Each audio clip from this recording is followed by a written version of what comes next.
사도행전 19장 1절로 5절까지 말씀입니다. 다 찾았으면 제가 대신해서 읽어드리도록 하겠습니다.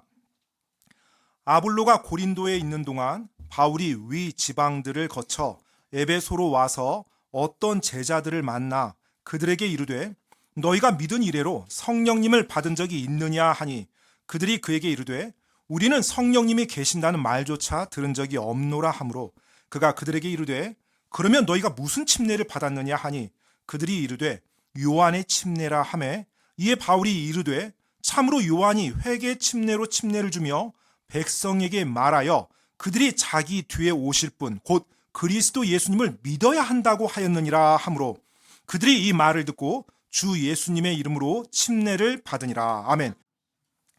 바울이 2차 선교 여행을 마치고 예루살렘과 안디옥으로 돌아올 때 에베소에 잠깐 들렸죠. 그리고 이제 그 도시에서 회당에 들어가 말씀을 선포하고 아굴라와 브리스길라를 이제 에베소 도시에 두고 떠났습니다. 이제 혼자만 예루살렘과 안디옥으로 이제 돌아왔어요.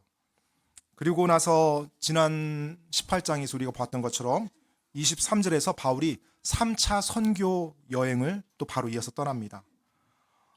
바울이 3차 선교 여행에서 이제 갈라디아 지역과 부르기아 지역을 다니며 교회들을 방문하고 제자들을 강하게 세워주고 있을 때 에베소에서 한 사건이 일어납니다. 지난주에 우리가 봤던 것처럼 말을 잘하고 즉 수사학을 배워서 언변이 뛰어난 이 아볼로라는 사람 그리고 성경 기록에 능통한 아볼로라는 사람이 에베소에 와서 주님에 관한 것들을 부지런히 말하고 가르친 거예요. 그런데 이 아볼로가 주님에 관한 것들을 정확히 알고 있었습니다. 예수님에 대해서 알고 있었어요. 그런데 요한의 침례만 알고 있는 거예요. 예수님이 그리스도시라는 것 거기까지만 알고 있는 거예요. 그 다음에 십자가의 사건과 부활, 오순절 성령의 강림 그리고 이 땅 위에 지금 주님의 몸된 교회가 세워졌다는 사실은 전혀 몰랐어요. 그 아볼로를 아굴라와 브리스길라가 데려다가 하나님의 길을 완전하게 설명해 줬어요. 그리고 이제 그 설명을 들은 이후에 이 아볼로는 고린도로 넘어갑니다. 아가야 지방으로. 그리고 아볼로가 고린도로 넘어갔을 때 그때 3차 여행 중이었던 사도 바울이 에베소로 와요.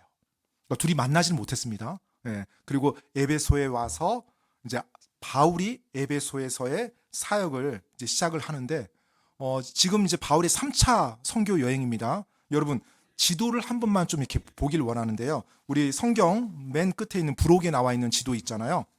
그 19페이지에 나와 있습니다. 19페이지. 자, 이 19페이지에 보니까 사도 바울의 3차 선교 여행이라고 나와요.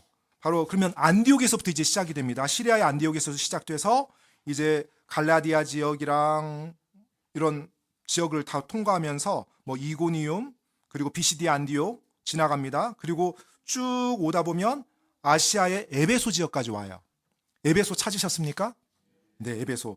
그 에베소가 어느 지역에 있었냐면 아시아 지역에 있었어요. 아시아라는 글자도 크게 나와 있죠? 네, 그래요. 자, 이 아시아 지역, 이 지방 이름이 아시아였습니다. 우리가 살고 있는 아시아 대륙이 아니고요. 아시아 지역이에요. 이름이 동일하다 보니까 보통 이 아시아를 소아시아라고 구별해서 부르기도 해요. 즉 대륙 이름이 아니라 이 지방 이름입니다. 그 지방의 수도가 에베소였어요. 에베소. 자, 에베소를 보니까 어디에 위치한 도시예요? 바닷가에 위치한 도시예요. 즉 항구 도시입니다. 에베소도. 항구 도시고 교역이 이루어졌던 도시예요. 자, 이 도시로 지금 바울이 온 겁니다. 시리아의 안디옥에서 이 에베소까지 직선거리로만 약 한 1000km가 되는데 실제 도보로 가면 1500km 정도 되는 거리예요. 그곳까지 바울이 지금 3차 선교 여행을 하면서 이른 겁니다. 자, 이해되세요?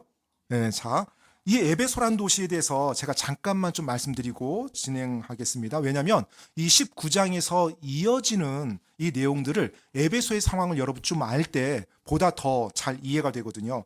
이 에베소는 방금 제가 말씀드렸던 것처럼 소아시아의 수도입니다. 당시 인구가 약 30만 명이 살았던 굉장히 큰 도시였고요. 앞에서 말씀드렸던 것처럼 항구 도시이고 무역 도시입니다.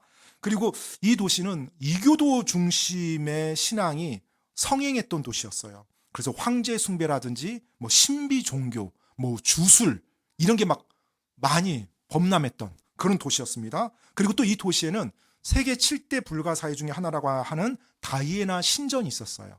다이애나 신전. 왜 불가사의라고 말할까요? 궁금해 본 적 있습니까? 이해가 안 되는 거예요. 뭐가 이해가 안 돼요? 그 당시 그 기술에서 어떻게 저런 건축물이나 저런 구조물을 만들었는지 이해가 안 돼서 7대 불가사의라고 말을 하는 겁니다. 그래서 이 다이애나 여신의 신전을 많은 사람들이 보려고 왔다고 합니다. 이 당시에 에베소 지역에, 즉 신전을 보러 온 사람들도 있었고 실제로 그 여신을 숭배하기 위해서 온 사람들도 있었고요. 그러니 많은 사람들이 이 신전 때문에 에베소에 방문도 하고 에베소에 와서 경배도 하는 겁니다. 이 다이애나 여신이라는 말은 로마식이고요. 이 그리스식으로는 아르테미스 여신입니다. 아르테미스. 로마식으로는 다이애나고요. 다이애나. 이 신전이 제가 한번 찾아보니까 길이가 한 137m고 폭이 한 69m 정도 된다고 합니다. 상암 월드컵 경기장보다 더 길어요. 축구장보다. 그 면적이 건물로 이루어진 거라고 생각하시면 됩니다. 이 당시에 2000년도 훨씬 더 오래전에. 그리고 기둥이 127개의 대리석 기둥이 있었다고 하는데 18m짜리 기둥이 127개가 깔려 있대요. 그럼 여러분 한번 생각해 보세요. 그 큰 상암 월드컵 운동장에 18m 대리석 기둥, 화려한 장식을 한 기둥들을 127개를 세워놨다고 한번 생각해 보세요. 그 앞에 여러분이 선다고 생각하면 어떤 느낌이 들 것 같아요? 장관이죠. 오늘날도 한번 그런 장소 있으면 사람들이 관광지로 많이 갈 거예요. 하물며 2000년 전에는 얼마나 많은 사람들이 이곳에 방문했겠습니까? 그 그리스의 그 유명한 시인이 있었는데요. 안티파트로스라는 이 사람이 어떤 말을 했냐면 바벨론의 높은 성벽과 제우스상, 공중정원, 높은 피라미드 이렇게 쫙 이야기를 하면서 소위 말해서 7대 불가사의 이야기한 겁니다. 이 사람이요. 그러나 내가 구름 위로 솟은 아르테미스 신전을 보았을 때 다른 불가사의들은 빛을 잃었다. 그러니까 무슨 말이에요? 이 아르테미스 신전, 다이애나 신전이 다른 건축물들보다 훨씬 더 화려하고 탁월했다는 거예요. 이 정도의 건축물이었으니까 얼마나 많은 사람들이 보고 싶어 했겠어요. 이 당시에. 그래서 많은 사람들이 이 에베소 도시에 왔고요. 이 에베소 사람들은 다이애나 여신을 도시의 수호자라고 봤어요. 그리고 생명의 신이요 다산과 풍요의 신으로 믿었던 것입니다. 그리고 이 다이애나 신전 중심으로 많은 상업 활동들이 이루어졌고요. 뭐 은세공업자부터 수많은 거래가 장세가 이루어졌고 소위 말해서 이 도시를 먹여 살린다고 해도 과언이 아닐 정도로 많은 일들이 이 신전과 여신 숭배로 이루어졌던 도시가 다이애나 여신 신전이었습니다. 에베소 도시였고요. 자, 이 개념을 알고 우리가 이제 에베소를 한번 보겠습니다. 그 에베소에 누가 왔어요? 바울이 온 거예요. 바울이 와서 성경 19장 1절을 보니까 어떤 제자들을 만났어요. 근데 어떤 제자라고 했습니다. 주님의 제자라는 말을 안 했어요. 그런데 바울이 이제 그들과 만나서 어떤 대화를 하고 어떤 반응을 주고받았는지 성경에 나와 있진 않아요. 그런데 바울이 그들에게 이제 질문을 던집니다. 뭔가 이상했겠죠. 그러니까 질문을 던졌겠죠. 너희가 믿은 이래로 성령님을 받은 적이 있느냐? 그러자 그들이 대답합니다. 성령님이 계신다는 말조차 들은 적이 없노라. 그러니까 바울이 다시 질문해요. 너희가 무슨 침례를 받았느냐? 자, 지금 바울이 너희가 무슨 침례를 받았느냐 이 질문을 한 걸 보면 이들이 침례 받았던 것을 바울이 알고 있었다는 거죠. 아마 성경에 기록되어 있지 않지만 바울이 이들과 대화 속에서 이들이 침례 받았다는 이야기도 했던 것 같아요. 그러니까 너희가 침례를 받았느냐 이렇게 묻지 않고 무슨 침례를 받았느냐 이렇게 묻는 거예요. 그러니까 이들이 대답합니다. 요한의 침례라 이렇게 대답해요. 그러자 바울이 그들에게 말합니다. 너희가 요한의 침례를 받았다고 하는데 요한은 자기 뒤에 오실 분, 침례를 주면서 백성들에게 이렇게 말했다. 자기 뒤에 오실 분, 곧 그리스도 예수님을 믿어야 한다는 것을 이 말을 해줘요. 그리고 나서 지금 성경에는 그 제자들이 그 말을 듣고서 바울에게 예수 그리스도 이름으로 침례를 받았다고 기록되어 있습니다. 지금 바울의 말을 듣고 그들이 다시 침례를 받았어요. 그럼 요한의 침례를 받았다. 이들이 말했던 그 의미. 뭔가 좀 여러분이 이제 여기서 좀 잘 한번 생각해 보셔야 되는데요. 사도행전 18장에 아볼로가 나왔죠. 바로 이 사건 전입니다. 아볼로는 성경이 기록되었을 때 주에 관한 것들을 부지런히 말하고 가르쳤다고 했어요. 그 주가 예수님입니다. 그런데 지금 이 제자들이라고 하는 사람들은, 에베소의 어떤 제자들은 지금 그걸 몰랐어요. 요한의 침례를 받았다는 말만 했어요. 아볼로는 요한의 침례까지 완전한 복음 속에서 알았던 사람이고, 이들은 요한의 침례만 받았다고 합니다. 그리고 성령을 들어본 적도 없대요. 요한이 성령님에 대해서 말을 했습니까? 안 했습니까? 제가 이제 침례자 요한이 뭘 말했는지 여러분 성경 기록 가지고 짧게 좀 한번 보여드릴게요. 우리는 때때로 침례자 요한이면 침례만 주고 끝났다고 생각하는데 절대 그렇지 않습니다. 침례자 요한은 일단 결론 말씀드리면 예수님께서 메시아요 그리스도시라는 거, 예수님께서 하나님의 아들이시라는 거, 예수님께서 바로 하나님의 어린 양이라는 걸 정확히 알고 있었고요. 그 예수님을 만났고요. 그 예수님을 사람들에게 소개했던 사람입니다. 자, 마태복음 3장과 요한복음 1장을 제가 가지고서 침례자 요한이 선포했던 것이 뭔지를 여러분께 좀 말씀드리겠습니다. 그걸 알면 좀 이 내용이 훨씬 더 이해가 될 거예요. 마태복음 3장 2절을 보니까 침례자 요한은 침례를 줄 때 사람들에게 회개하라 하고 외쳤던 사람입니다. 마태복음 3장 2절 읽어드리겠습니다. 이르되 너희는 회개하라 하늘의 왕국이 가까이 왔느니라 하였으니, 침례자 요한은 먼저 회개하라고 선포했던 사람이고요. 두 번째 3장 11절에 보니까 참으로 나는 너희가 회개하도록 너희에게 물로 침례를 주지만 내 뒤에 오시는 분은 나보다 더 강력하심으로 나는 그분의 신발을 들고 다닐 자격도 없노라. 그분께서는 너희에게 성령님으로 침례를 주시고 불로 침례를 주시리니. 자, 침례자 요한이 뭘 선포했어요? 나는 물로 침례를 주지만 내 뒤에 오시는 분은 나보다 더 강력하신 분이다. 그리고 그분께서는 성령님으로 침례를 주신다고 말했어요. 그러니까 침례자 요한은 성령님에 대해서 들어본 적이 있어요, 없어요? 정확히 있어요. 예수님께서 오셔서 성령님으로 침례 준단 말을 침례자 요한이 사람들에게 말했거든요. 또 요한복음 1장 한번 넘어가겠습니다. 요한복음 1장 29절에 보면 침례자 요한이 예수님을 보면서 이렇게 말을 합니다. 다음날 요한이, 침례자 요한을 말하고 있어요. 예수님께서 자기에게 오시는 것을 보고 이르되 세상 죄를 제거하시는 하나님의 어린 양을 보라. 침례자 요한은 예수님께서 세상 죄를 제거하시는 하나님의 어린 양이란 것을 정확히 알고서 사람들에게 선포했습니다. 또 요한복음 1장 32절로 33절에 보면 또 요한이 증언하여 이르되 내가 보니 성령께서 비둘기같이 하늘로부터 내려오사 그분 위에 머무셨더라. 내가 그분을 알지 못하였으나 나를 보내어 물로 침례를 주게 하신 분 바로 그분께서 내게 이르시되 성령이 누구에게 내려와 그 위에 머무는 것을 내가 볼 터인데 바로 그 사람이 성령으로 침례를 주는 분이니라 하셨기에, 자, 침례자 요한이 예수님을 침례를 베풀면서도 무슨 말을 했어요? 바로 이 사람이 성령으로 침례를 주는 분이라고 말했어요. 침례자 요한은 성령님에 대해서 오순절 성령 강림은 몰라요. 우리처럼 성령이 내주하는 이 개념은 몰랐어요. 그런데 성령으로 침례를 준다는 것을 알았어요. 바로 이 예수님이. 자, 요한복음 같은 1장인데요. 34절로 37절에 보면 내가 보고 이분이 하나님의 아들이심을 증언하였노라. 즉 예수님이 하나님의 아들이라는 것을 침례자 요한이 증언했다고 합니다. 그리고 35절에 보니까 다시 다음날, 방금 하나님의 어린 양이라고 말했는데 그 다음날 또 예수님을 만난 거예요. 다시 다음날 요한이 자기 제자들 중 두 사람과 함께 서 있다가 예수님께서 걸으실 때 그분을 보고 이르되 하나님의 어린 양을 보라. 지금 두 번째 말한 겁니다. 사람들에게. 37절에 보니까 그 두 제자가 그의 말을 듣고 예수님을 따름으로, 침례자 요한의 제자 두 사람이 하나님의 어린 양을 보라고 침례자 요한이 예수님을 보면서 했던 말을 듣고 예수님께로 갑니다.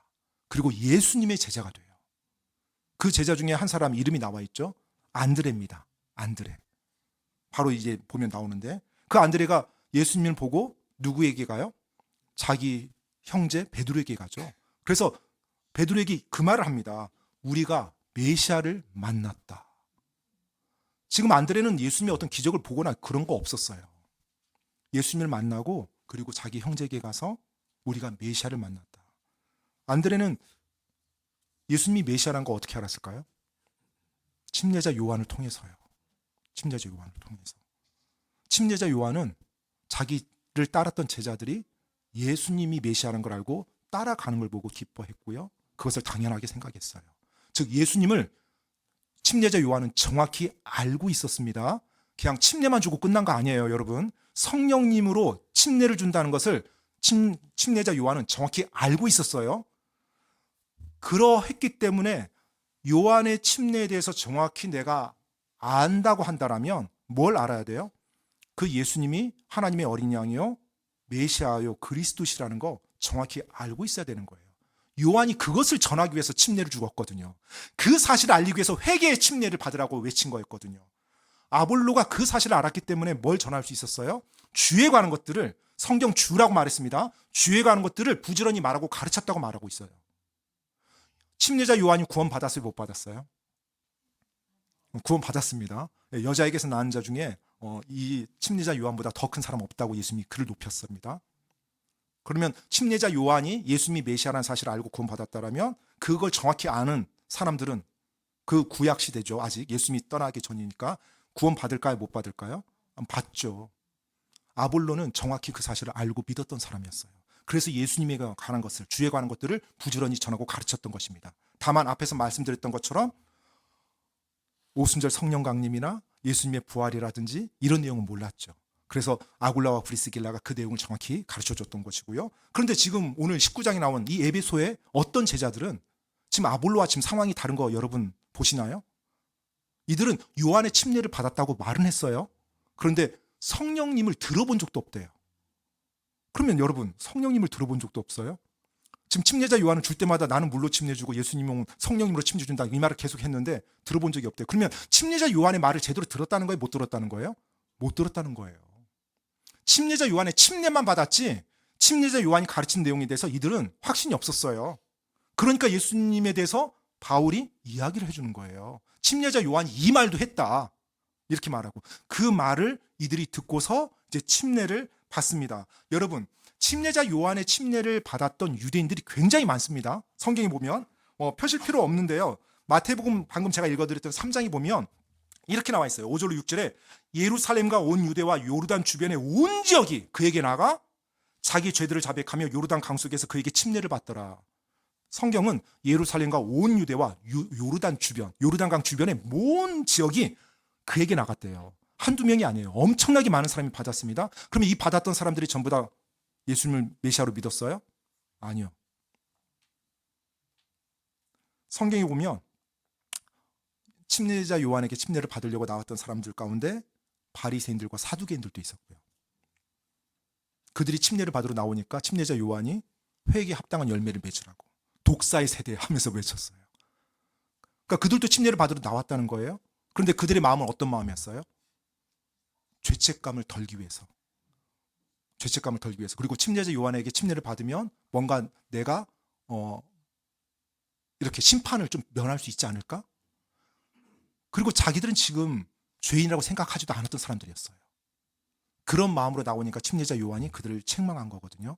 즉 침례자 요한이 침례를 베푼다고 할 때 오늘날도 똑같아요. 마찬가지지만 혹시 내가 저거 받으면 보험 들듯이 내 죄책감 좀 덜고 난 침례자 요한 침례 받았어. 대언자라고 하는 사람에게 내가 침례 받았어. 이런 사람들도 있었다는 거예요.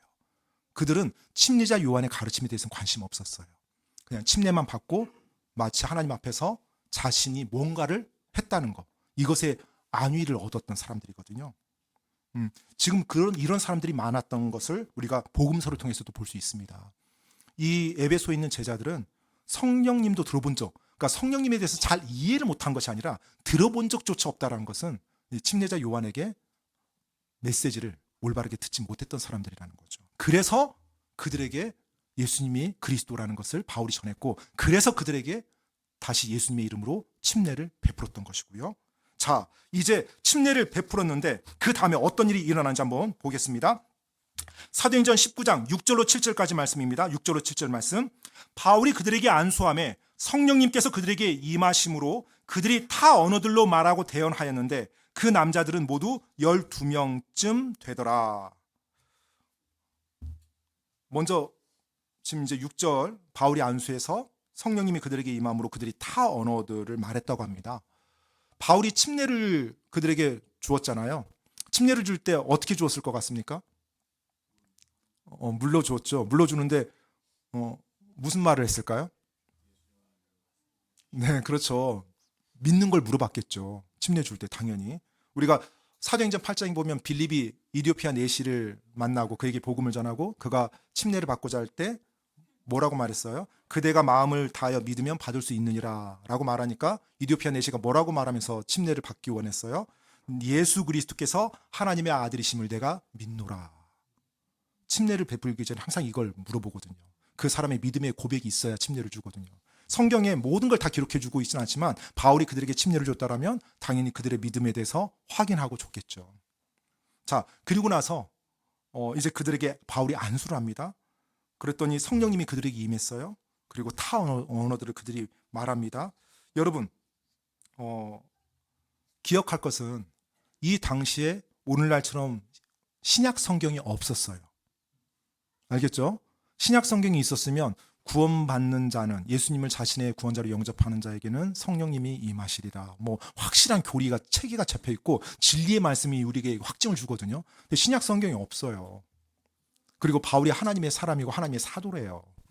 이들에게 있어서는 자기들이 생각했던 것과 다른 내용을 말해준 거예요. 지금 바울이. 그렇다면 지금 이 상황에서 바울이 했던 모든 것이 하나님으로부터 왔다는 것을 하나님이 확증해 줄 필요가 있었죠. 그들에게. 요한의 제자라고 주장했던 그들에게. 그래서 이 상황에서 특별하게 하나님이 역사하십니다. 바로 바울의 사도적 권위를 그들에게 선포하는 거고 정확히 말해주는 거예요. 그래서 그 바울이 안수를 했을 때 성령님께서 그들에게 임하도록 한 거예요.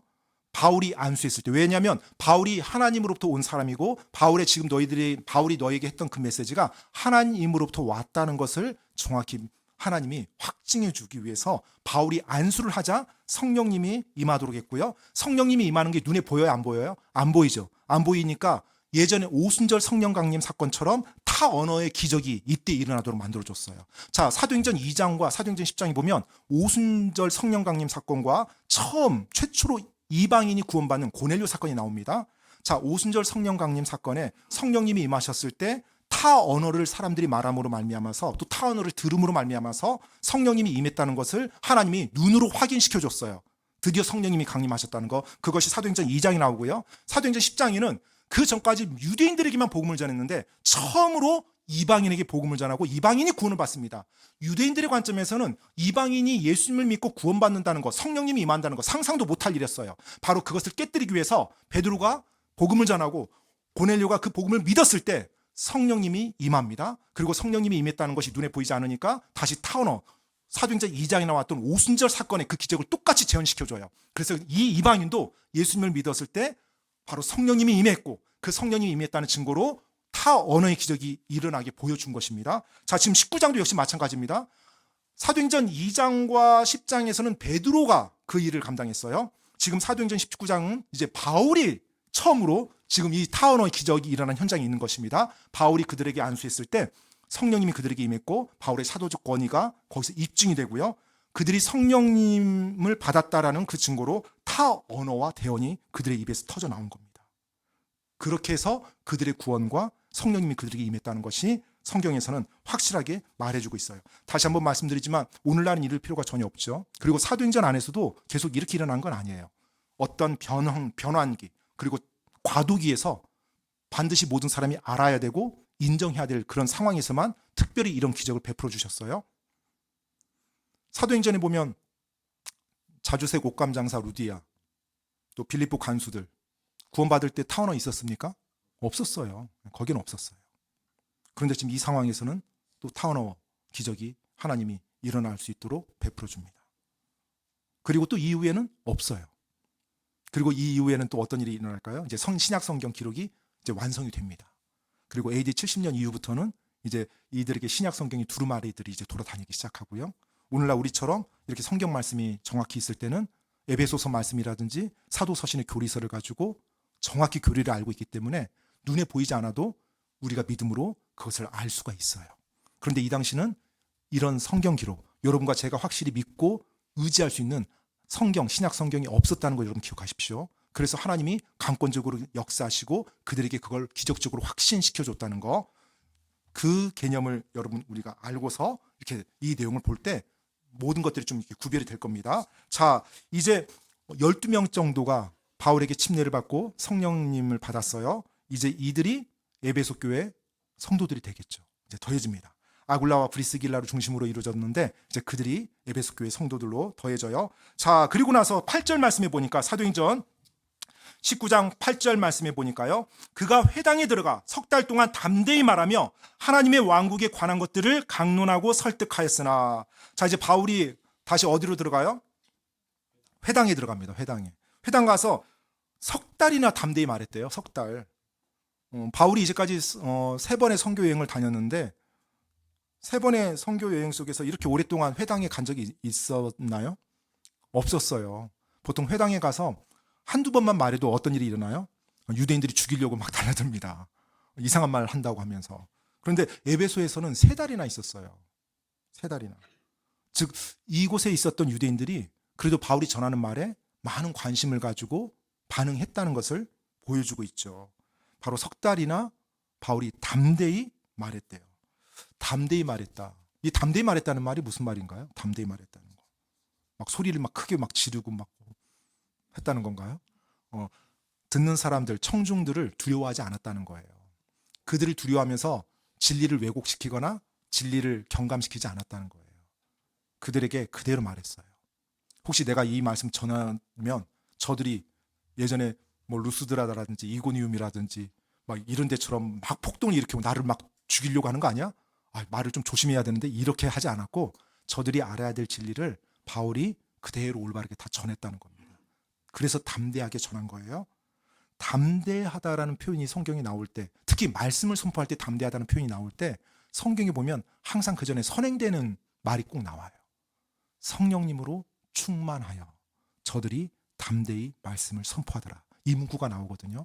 저는 바울이 성령님으로 충만해서 그 에베소 회당에서 하나님의 말씀과 복음을 담대히 선포했다라고 믿습니다. 왜냐하면 성령님이 아니고 자기 열정으로는 담대하다는 것은 열매가 좋지 않거든요. 바울이 하나님의 말씀을 담대히 선포했어요. 담대히 선포했다는 거, 여러분 진리를 올바르게 전했다는 것입니다.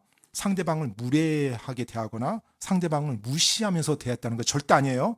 예수님의 마음으로, 그들을 사랑하는 마음으로 진리를 알려주고자 올바르게 최선을 다해서 전했다는 것이 담대하다는 그 말입니다. 그래서 우리도 진리를 담대하게 전할 수 있어야 돼요. 근데 담대하게 전하려면 우리 역시 성령님을 의지하면서 나가야지, 내가 잘났으니까, 내가 지식이 뛰어나니까, 내가 이 정도 위치에 있으니까 절대 그렇게 하는 것은 아닙니다. 하나님 의지하고 주님 의지하면서 사랑하는 마음으로 그 잃어버린 혼을 향해서 우리가 나갈 때 그들에게 온유한 마음으로 담대하게 하나님의 말씀을 전하고 가르칠 수 있다는 거 여러분 기억하시기 바랍니다. 자, 이제 9절로 10절 말씀 보겠습니다. 사도행전 19장 9절로 10절 말씀.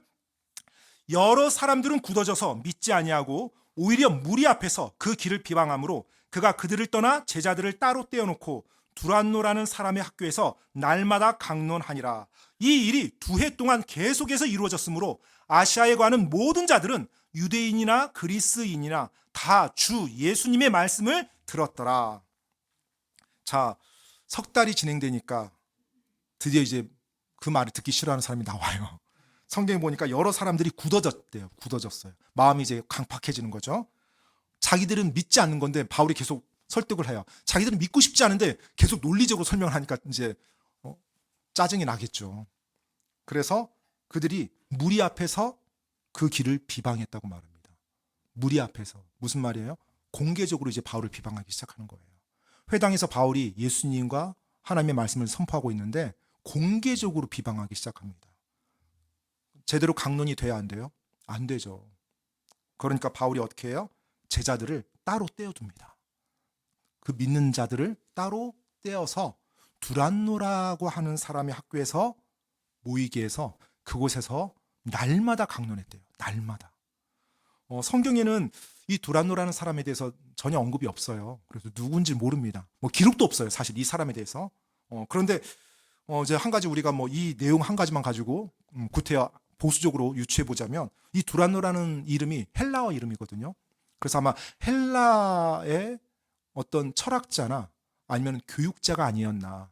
그러니까 자기 이름으로 학교를 가지고 있잖아요. 그 학교의 공간을 빌려서 바울이 쓴 거거든요. 그리고 최소한 바울에게 호의적이었던 사람이면 알 수 있겠죠.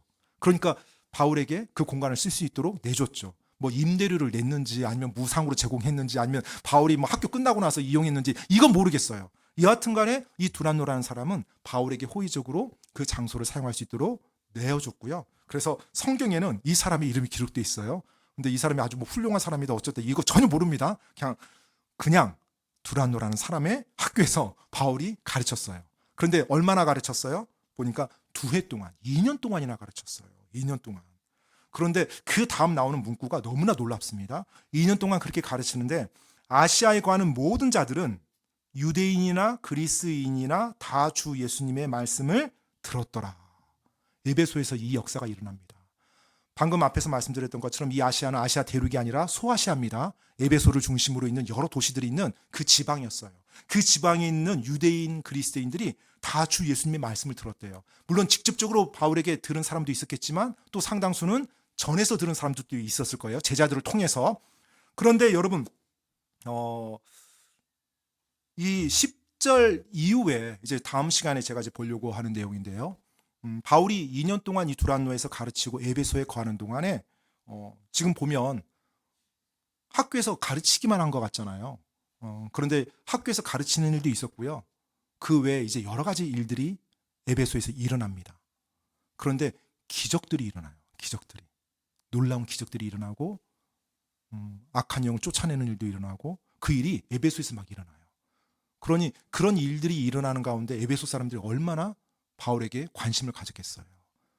많은 사람들이 바울을 향해서 바라보고 바울의 말을 들어보려고 하고 도대체 저 사람은 어떤 사람인데 저런 기적이 일어나지? 모든 관심이 아마 바울에게 갔을 거예요. 그래서 어쩌면 바울이 전하는 하나님의 말씀과 복음이 쉽게 그 아시아 지역에 널리 퍼지지 않았나 전 생각이 돼요. 그런 일이 있었기 때문에. 그런데 우리가 한 가지 알 것은 그 기적들이 일어나는데 바울을 높이기 위해서, 바울을 높여주기 위해서 기적이 일어난 것 절대 아닙니다. 성경에서는 하나님의 사람들이 기적을 행할 때 하나님이 행하시는 거예요. 그 사람을 통해서. 그리고 그 기적을 행하는 목적은 성경, 특히 신약 성경에서 보면 한 가지 목적이에요. 그 사람이 하나님으로부터 왔다는 거, 그리고 그 사람의 메시지가 진리라는 거. 이걸 확증해 주기 위해서.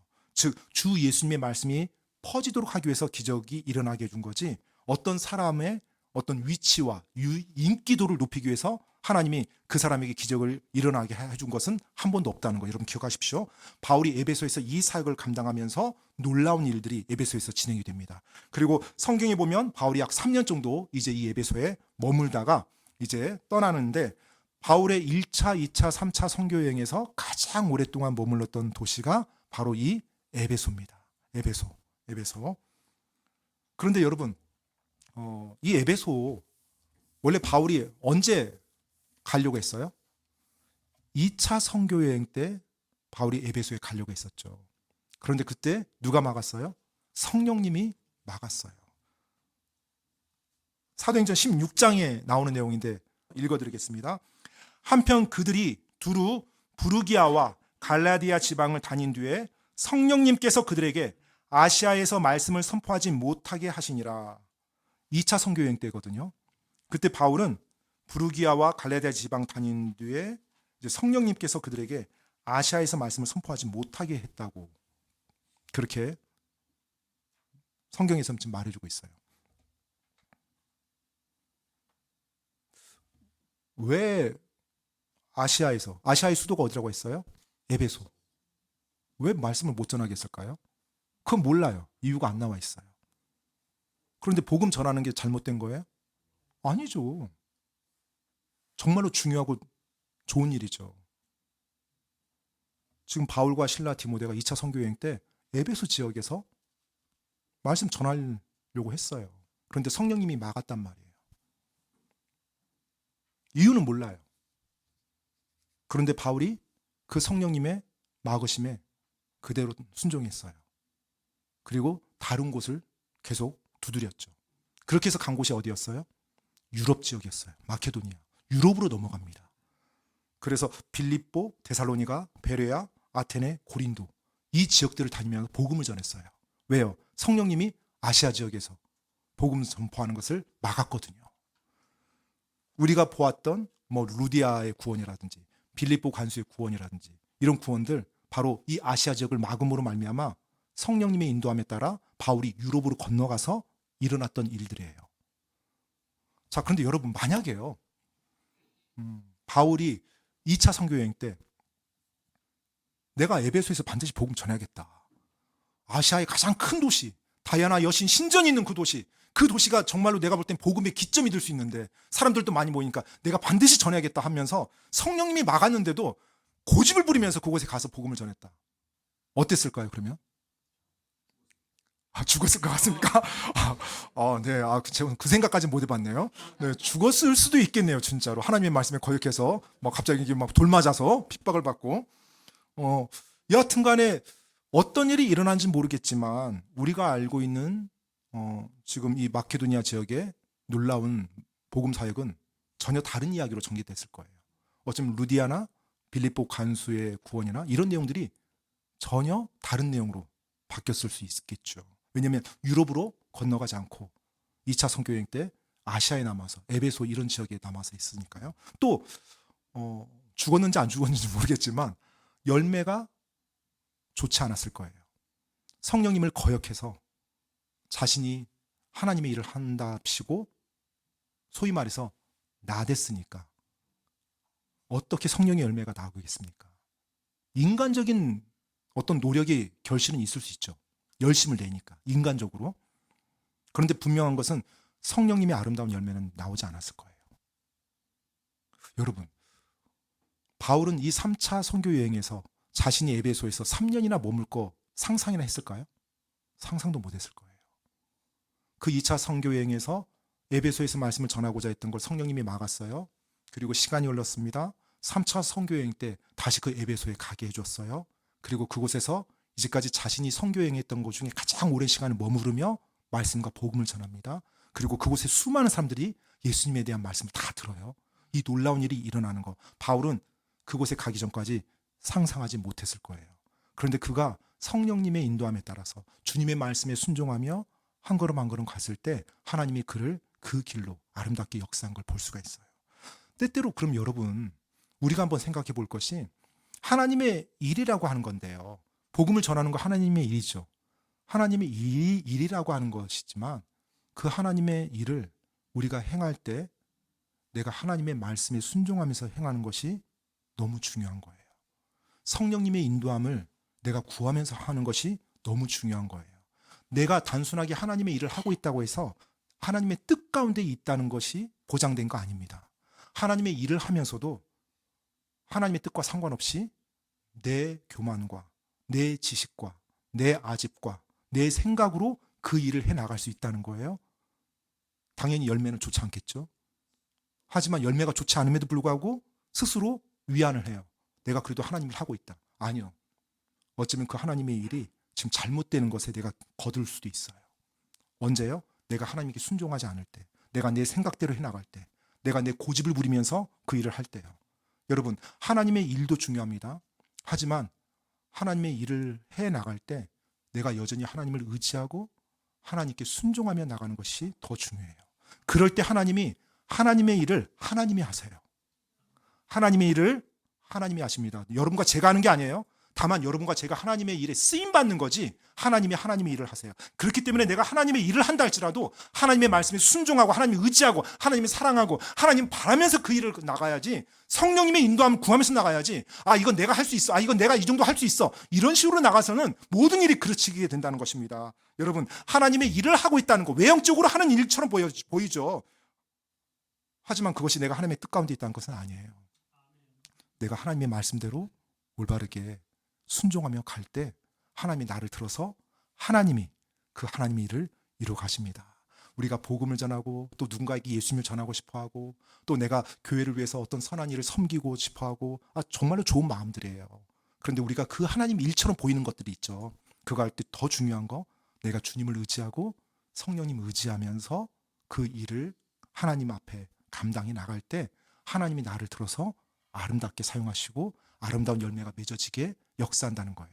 바로 이 에베소에서 바울의 그 선교 사역 통해서 하나님이 아름다운 열매를 풍성히 맺게 해주셨던 것처럼 여러분과 저의 삶에서도 우리가 하나님을 의지하면서 그 하나님의 인도함과 하나님의 일을 해나갈 때 하나님의 아름다운 열매로 가득 채워주신다는 겁니다. 저는 그런 삶을 살기 원합니다. 우리가 교회 모인 거 좋습니다. 하나님께 예배드리는 거 좋아요. 그런데 더 중요한 건 뭐라고요? 내 마음이 주님을 향해서 올바르게 향해 있어야 되고요. 내가 성령님을 바라면서 그분의 인도함을 구하면서 해야 되고요. 그분이 나에게 허락한 말씀에 내가 순종하면서 걸어갈 때 하나님께서 하나님의 때, 하나님의 방법으로 아름답게 열매를 이루실 거예요. 누구를 통해서요? 여러분과 저의 삶을 통해서요. 그 하나님을 찬양하고 그 하나님의 아름다운 열매를 여러분과 제가 풍성히 거두길 원합니다. 하나님께 순종하고 성령님의 인도함을 우리가 민감하게 따라가면서요. 이 시간 기도하고 마치겠습니다.